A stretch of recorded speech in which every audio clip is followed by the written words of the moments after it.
Diversity is our strength. It's a popular sentiment, at least in liberal mouths. It speaks not just about our differences but the importance of being different. We are all different, but how much different can we be before the difference becomes a liability? It is not for nothing the military and all professional organizations train their adherents into a professional conformity. The law does not assume diversity is a priority. The law applies to all equally. To live by a set of social norms and standards are the least we expect from each other. To divert from the need to work is to be a vagabond. There are and always must be standards if one is to live in a civilized society. The law would not exist if diversity was always a positive. If diversity was the highest of all possible qualities, social norms would be thrown out.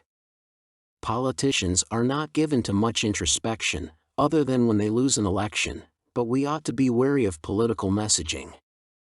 Epithets can mislead, even if pithy. Diversity is good when relevant. Not so good when it strikes at the very nature of who we are. In the context of philosophy, diversity is not a first-order principle, because some diversity is harmful and socially destructive. Diversity is at best irrelevant. It certainly does not come into play when driving or performing a test. Whatever diversity there is beside the point when specific ends are needed to be reached. Do you support the breaking of laws and social norms? If not, the desirability of diversity ought to be looked at more closely. Wanting more skilled and capable workers is not the same thing as permitting all and sundry equal access to every place. Do those occupied in top-secret work make diversity their first consideration? Diversity is good in the right place at the right time. It is not good on its own terms. Diversity is not the solution to every social problem. Too much diversity or the wrong kind of diversity is as big a problem as homogeneity, and for the same reason. One solution does not fit all problems. Nothing is desirable for its own sake or an end to be prioritized over reasonable concerns. Diversity of skin color is not good or bad but insignificant and immaterial. To turn race into a political issue is demonic. It is theoretically possible for people to be hated because of a racial attribute. No one denies the basic fact. It is also possible to hate people for other factors than skin color, even if there's racial differences between enemies. But is the crime against a race even when racism is a factor? If a black person is attacked because he is black, is the attack racially motivated, or is the attack against an individual, the reason not being important? Why does it matter if you kill a person during a robbery or during a hate crime? What is the distinction? If a criminal is convicted of a hate crime, what happens to the victim? He is turned into a member of a class and his individuality is forgotten. If a person does not get a job because they are black, is this the same thing as a person who does not get a job because they lack the qualifications, but is black? How much better must the non-racialized person be than the racialized, for it to be possible to hire the non-racialized person over the racialized? Why ought a business be made to justify their hiring practices to government? It is the market that decides if the choice was a wise business decision or not. If the state dictates the terms of employment, we have fascism, and the market no longer matters. Either the free market works, or it does not. If it does, then the market will penalize businesses that make poor hiring decisions. If the market does not work, why is the state attempting to make it work? Science cannot eliminate all variables and so cannot establish truth, using the experimental method. Experiments aspire to the most probable explanation by means of experiments that try and make all variables visible so they can be adjusted for. But as said, there are always variables that were not identified or could not be fully controlled for. An experiment never eliminates uncertainty. We take the results on faith. Business is an attempt to bring science into the economy. Profit is a way to quantify results. the business owner is put in the shoes of an experimenter. He tries different theories to see which one works, based on the results as measured by profitability. Diversity is an unscientific variable that cannot be isolated or adjusted for. We cannot know if diversity is our strength, because we cannot objectively measure diversity. If we cannot measure the level of diversity, we cannot establish scientifically that the results we see were due to diversity or a correlated event. Of what possible benefit could it be to a business to have one white sales clerk and one black clerk rather than two black clerks? But if two black clerks work, why not two white ones? The truth is, either adding a black clerk to a white staff makes no difference to performance, and a white person could have been hired without any negative impact on the business, or there is something measurably different about black people that makes them an obvious first choice. Which means there is no need to enforce their hiring. The market will penalize businesses that forego the black preference hiring model. The one thing that cannot be true is that diversity will improve business performance. If diversity is our strength, the platitude is not referencing the economy but some other factor or desirable end. Either one race is better than the other, or hiring on race has no impact on bottom line, which makes hiring based on race a political decision. If hiring is based on political agendas, hiring decisions have ceased to be a business-based decision.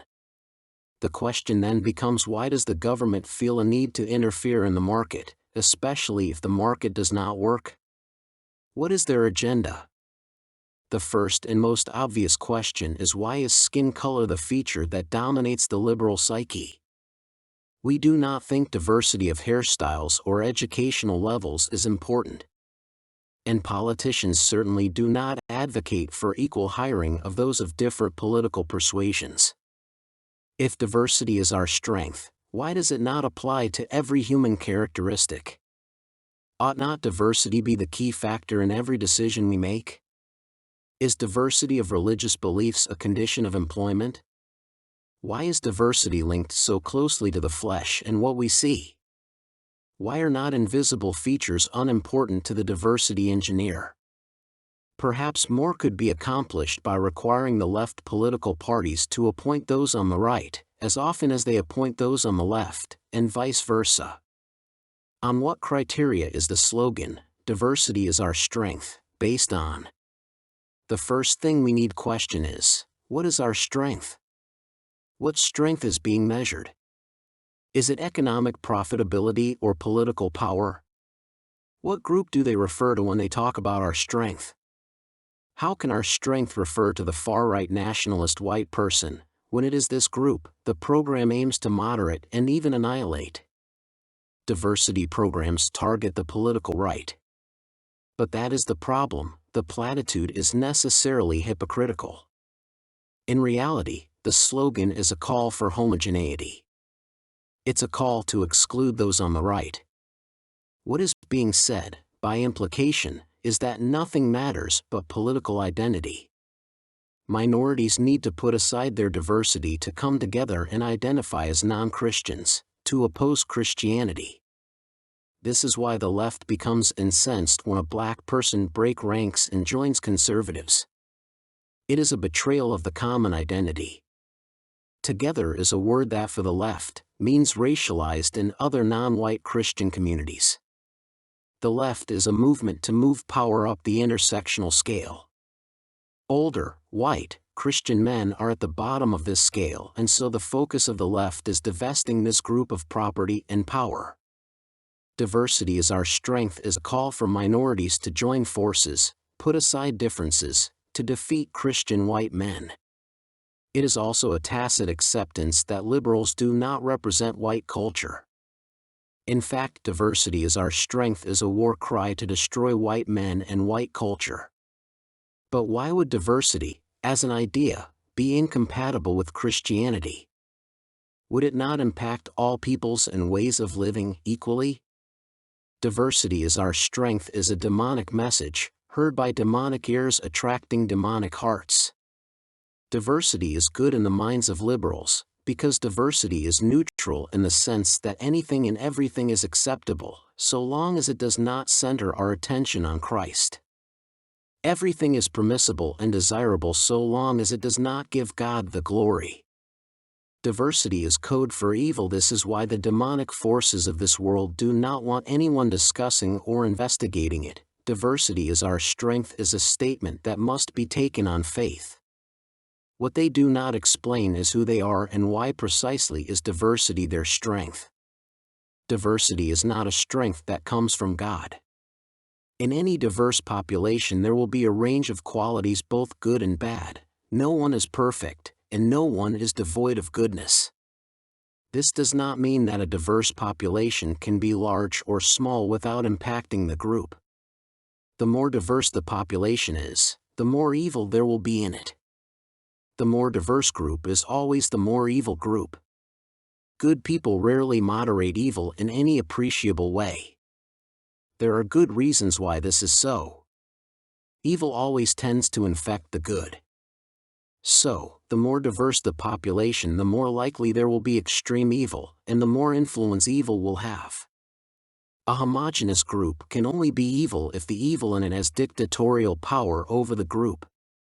Evil is so powerful it holds absolute authority over the homogeneous population. If the population is homogeneous because of free choice, it will be of a higher moral level than the more diverse group. The church must aim for homogeneity, not diversity. The Bible says we must permit the poor and destitute and help them. The Church of Laodicea is condemned for its weak faith. Many times, churches were rebuked for permitting the unrepentant sinner to gather with them. The heterogeneous church lacks the nature of a church. Wolves in sheep's clothing are not to be tolerated. If a believer in Christ takes up his cross and follows Jesus, this dictates a large degree of homogeneity on the Christian population. If we are to dress and act modestly, then the backbiter and disruptor is not welcome in a Christian congregation. There is no way to reconcile the tenets of diversity with Scripture. They cannot be homogenized.